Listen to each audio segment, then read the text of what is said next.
Sir अभी board exam 10वीं की पहले हो गई है स्टार्ट, 2 दिन हो गए हैं, और 12वीं की शायद, तो एक प्रेशरली छात्र छात्राएं लेती है एग्जाम को, तो उनको ऐसी प्रॉब्लम्स ना आए कि उनको मानसिक रोग के लिए परामर्श के लिए जाना पड़े, तो इतना टेंशन को ना लें, उसके लिए क्या सही समय और वो रहेगा उपचार उनके लिए? आपने आज के वर्तमान समय का एक बहुत अच्छा मुद्दा उठाया, परीक्षा और परीक्षा से जुड़ा हुआ तनाव।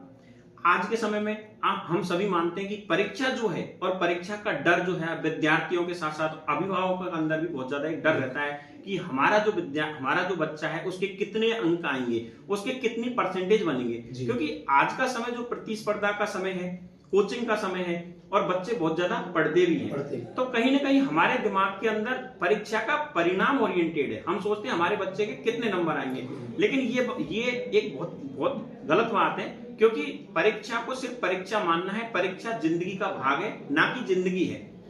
जब बच्चे के अंदर बहुत ज्यादा तनाव होता है तो बच्चे की परफॉर्मेंस उल्टी गिरती है, ना कि बढ़ती है। तो परिजनों को, अभिभावकों को ये ध्यान देना चाहिए कि हमारा बच्चा अच्छे से अच्छे पढ़े, अच्छे से अच्छा परफॉर्मेंस करे, न कि हम उस पर एक अनावश्यक दबाव बनाएं और ना अपेक्षाओं को बोझ डालें कि उसे 98% और 99% नंबर आए। परफॉर्मेंस से एक क्वेश्चन और याद आ गया सर मुझे। पहले आप भी स्कूल से पढ़ के सरकारी प्राइवेट जो भी है निकले हैं, आप डॉक्टर हैं, तो पहले क्या होता था ग्रामीण परिवेश में कि बोर्ड एग्जाम में 55% 58% आई, और मैंने जहां तक देखा है, मुझे भी याद है, और बस दूध रख दिया और मावा चालू हो गया, कढ़ाई पर मिठाई बटेगी गाँव में।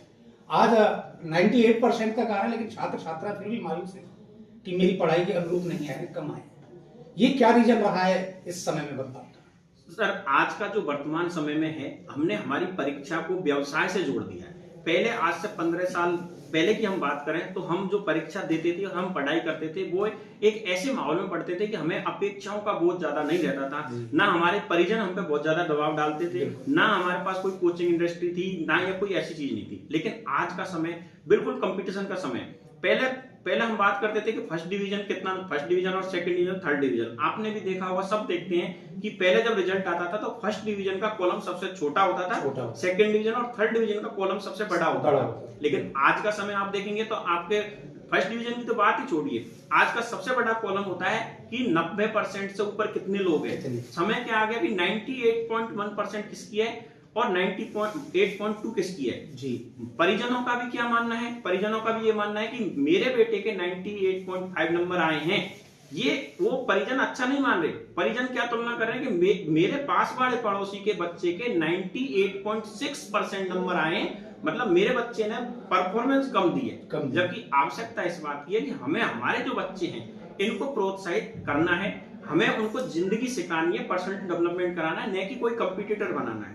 क्योंकि कंपटीटर का कोई पता नहीं चलता कि क्या कंपटीशन हो। अंत में आपने बहुत सारी घटनाएं हुई है, जैसे भरतपुर मेडिकल कॉलेज में हुई है, कोटा मेडिकल कॉलेज में हुई है। बहुत सारे बच्चे जो हैं इस परफॉर्मेंस की अपेक्षाओं के दबाव में आत्महत्या जैसा कदम उठा लेते हैं। इसलिए परिजनों को, अभिभावकों को समझना चाहिए कि बच्चों पे अनावश्यक दबाव नहीं बनाए।